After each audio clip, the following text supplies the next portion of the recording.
British police insisted they had no specific reasons to believe they would find hazardous materials at Boris Berezovsky's house, but given the regularity with which Russian dissidents die in mysterious circumstances, they clearly weren't taking any chances. The all-clear came late on Sunday morning, though the death is still being classified as unexplained.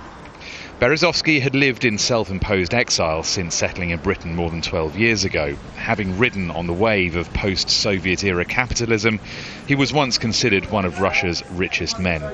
The money came from importing Mercedes cars in the 1990s, but for more than a decade, Boris Berezovsky had been one of the loudest opposition voices of the Russian leadership. But it hadn't always been this way. Berezovsky had at one time been part of the Kremlin's inner circle, helping to get Boris Yeltsin re-elected, and he'd also been pivotal in Vladimir Putin's rise to power. And he survived an attempt on his life in the early 1990s in which his chauffeur died. But when, in the late 90s, Putin wanted to end the political ambitions of Russia's richest men, Berezovsky left for Britain. In his absence, a Russian court had convicted him of stealing millions of dollars, but Berezovsky, who always denied the charges, refused to be silenced.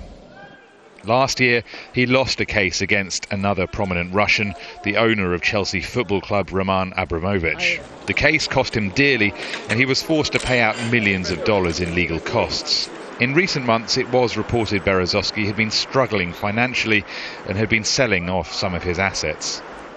I think that people like Berezovsky, all those oligarchs, I think they find themselves completely lost when they suddenly lose not only their money, but their influence and the respect of people, the adoration. I think he couldn't handle it.